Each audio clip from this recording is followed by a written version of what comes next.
Con respecto a las relaciones con el PNV, pues son unas relaciones correctas.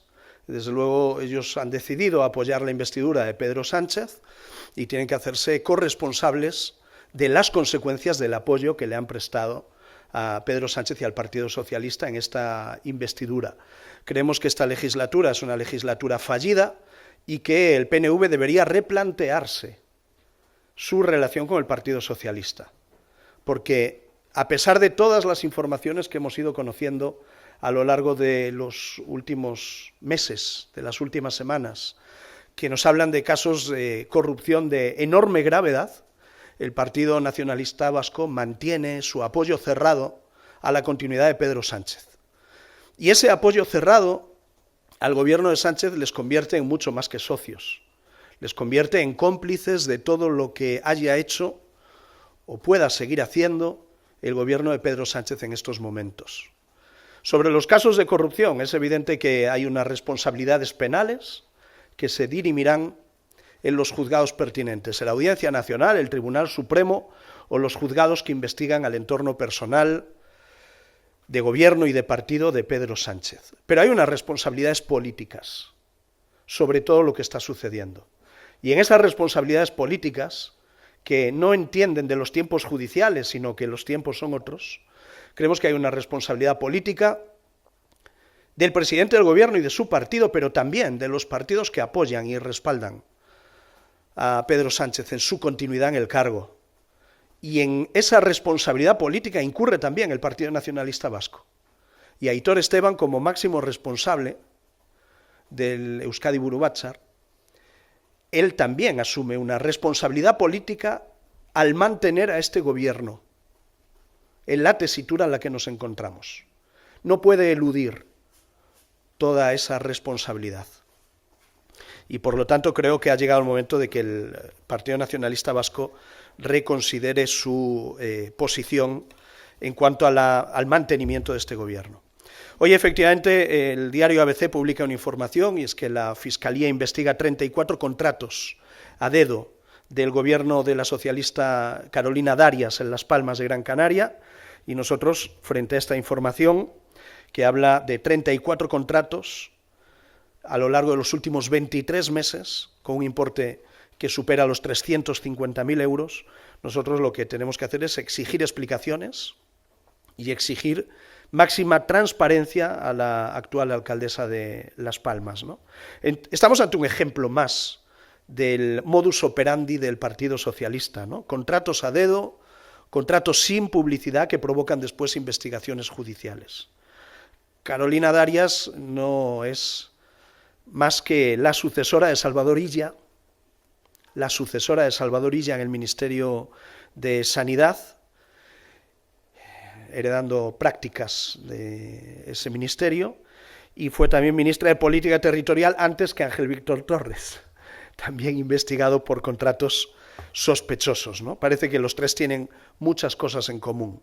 Illa en Sanidad y Torres en Canarias aprovecharon la pandemia para blindar contratos de urgencia y sin publicidad, que hicieron de oro a unos cuantos, entre ellos a Aldama, a Coldo y toda esa mafia que está siendo investigada. Y los contratos de Darias de hoy están bajo la lupa de la Fiscalía en Canarias, que se suman a esa larga lista de contratos. En relación con la cuestión de los currículos, mire, han surgido distintos casos y creo que todos ellos han sido explicados convenientemente, ¿no? Y en el caso de Noelia Núñez, su caso acabó con una petición de disculpas y una dimisión, un comportamiento desde luego valiente. No ha habido el mismo comportamiento, la misma valentía en ninguno de los casos del Partido Socialista. Y hablo del caso de Pilar Bernabé, que exhibió un título que no tenía y tuvo que retirarlo. Hablo del caso de Óscar Puente y su máster de juguete, que al final no era máster, sino que había sido otorgado, regalado por un organismo cercano al Partido Socialista, o el supuesto título de Ingeniería Industrial del ingeniero Pachi López, ¿no?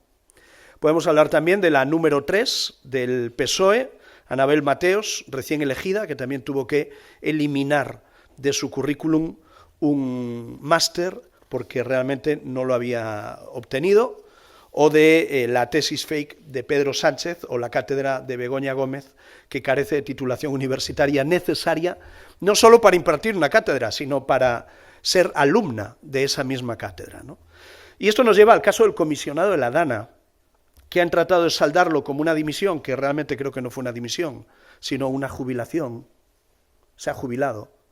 Pero estamos ante un caso tremendamente grave, porque el comisionado del gobierno de Pedro Sánchez para la Dana, este señor falsificó un título universitario para acceder a un puesto de funcionario público del que se ha beneficiado durante 40 años y que le permitió acceder a distintos puestos que sin ese título falsificado no podría haber ocupado, entre ellos el del comisionado de la Dana.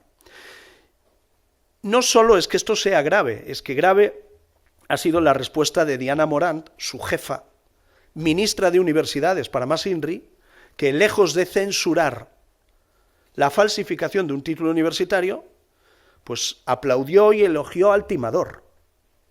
Ese es el Partido Socialista y su doble vara de medir. Muy bien, con respecto a Huawei, yo le pediría a Vox que no se distraiga, ¿no? Nosotros estamos aquí para hacer una oposición seria y responsable al gobierno de España. Seria y responsable al gobierno de España, porque nuestra función constitucional, como oposición que somos, es controlar la labor del gobierno.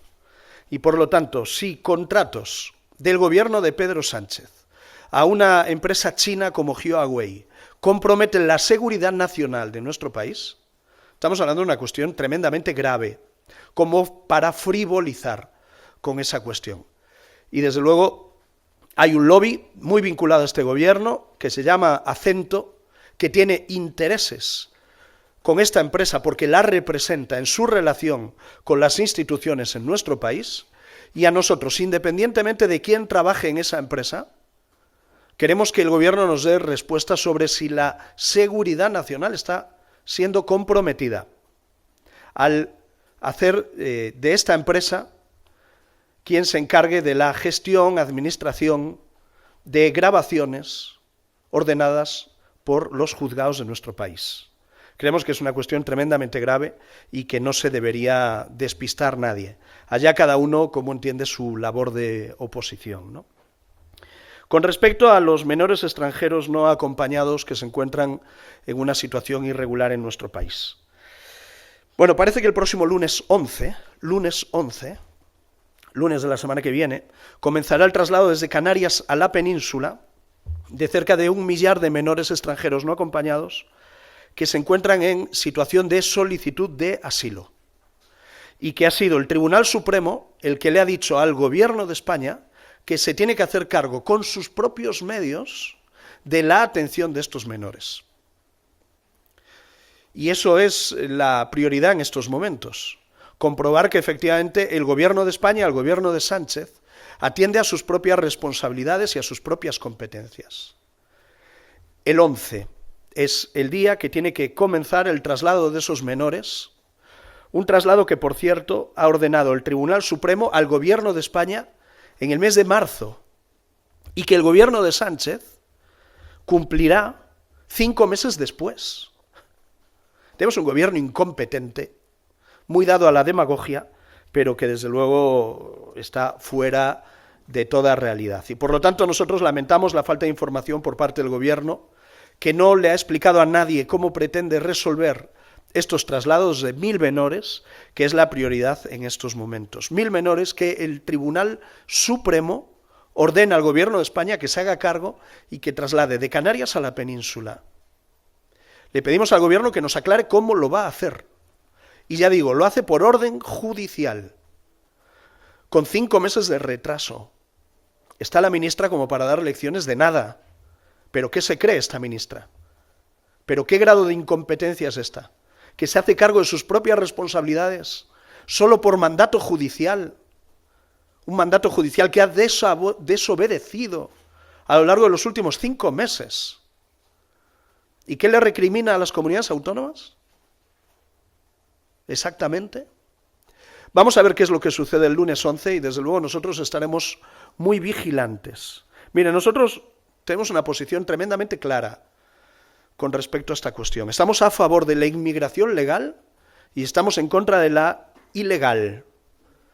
Lamentablemente en España tenemos un gobierno que carece de política migratoria y esta posición es la más inhumana que pueda adoptar cualquier gobierno, fuera de los consensos comunitarios, fuera de los consensos internacionales. Tenemos un gobierno irresponsable y este gobierno puede encontrar más responsabilidad en la oposición que en sí mismos. Bueno, pues muchas gracias a todos.